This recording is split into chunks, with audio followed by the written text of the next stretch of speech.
Thanks for taking the time to watch this video as we talk a little bit about our new program of Growing Faithful Families.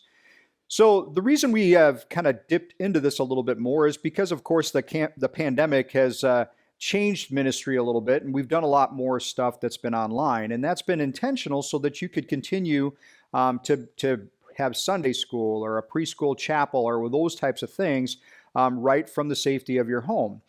So again, as we are developing this program and as we're moving forward, what we're trying to do with this is just to equip you so that you have the necessary tools to help your child or children in their faith walk with the Lord.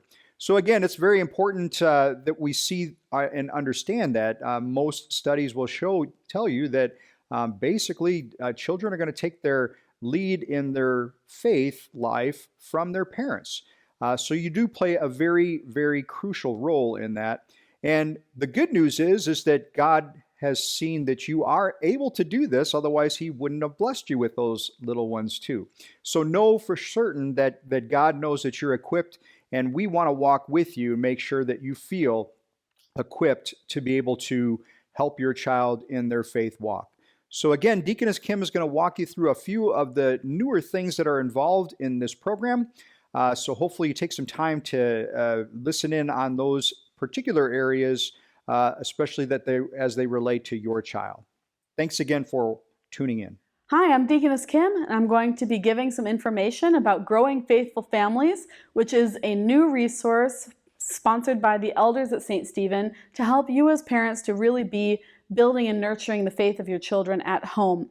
The main emphasis we're doing for this is really on family home devotions. We want you to be having these healthy practices in your home where you're gathering together, you're reading the Bible, you're praying together, talking about faith matters at home. Some of you maybe already do that, in which case we applaud you. That's wonderful. If that's not something that you do yet, we want to give you some resources and help you get to that point where your family's meeting at least every week, maybe on a Sunday evening or whenever works for you, to really be doing family devotions intentionally together. We put together a resource to help you with that. It gives you some basic key elements that you'll want to include, things like reading the Bible and praying together and having some form of teaching or catechesis in your devotion time. And there are also some additional things like reciting the creed together or having Bible memory work or some other things. There are a couple of resources here as well that you can tap into. There's a video by an LCMS chaplain, Reverend Dancer. He's put together a video of himself leading his family, his wife and his 3 young children, through family devotions, so you can see practically what that might look like. And there's another website called whatdoesthismean.org, which is a Lutheran website. They provide a weekly family devotion page. It's got a simple devotion framework, as well as Bible study or Bible passages and a devotional thought that you can use every day of the week. The second page of this resource is another simple devotional outline that you can use. It has leader parts and responses, and it explains what you can cover. The third page has creeds. You can find those on Google, but we wanted to provide them as well. And then the fourth page are just some common prayers, the Lord's Prayer, Luther's morning and evening prayer, things that we think you might want to consider adding to your home devotions as you build up that practice. So now I'm going to show how that all fits into our children's and youth ministries. So if you have a very young child from birth till about age 3, they're already in our Cradle Roll program. So they should have a little lamb here at church that's got their name on it so we can remember them and pray for them as they grow. And you should be receiving periodic mailings that help you really instill from the very early on, introduce those faith practices like it's mealtime, let's pray. It's bedtime, let's pray. Here's a Bible, let's read some Bible stories. Even when your child is very young, you can begin laying the foundation for those faith practices. Once your child turns 3 and starts Sunday school, they'll receive a copy of A Child's Garden of Bible Stories. It's a nice little Bible story book. It highlights a bunch of the classic stories from the Bible with cute little pictures that really help children visualize what's happening. It's very simple. There are other storybooks we know. If you're using those, that's wonderful. Go ahead and continue using those, but this is an additional resource that we're providing for you to be reading Bible stories in a simple way to your young children. Once your child enters first grade, they'll receive another book. This is My First Catechism, which is similar. It's also a Bible storybook with pictures, but it has this additional thing where it adds pieces of the catechism to the top. So this one happens to be the 8th commandment, you shall not give false testimony against your neighbor. And then it tells the story of Jesus' trial, how there were people who were trying to tell lies about Jesus to get him in trouble. So every point of the catechism is illustrated in some way through a Bible story. So it's bringing those Bible stories, but starting to introduce those concepts that the children will learn in the catechism later on in their lives.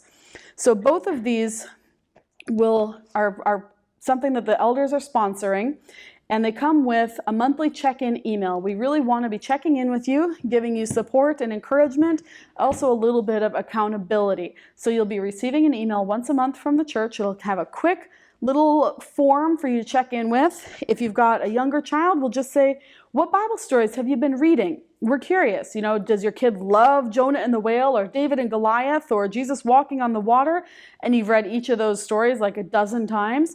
We'd love to know that.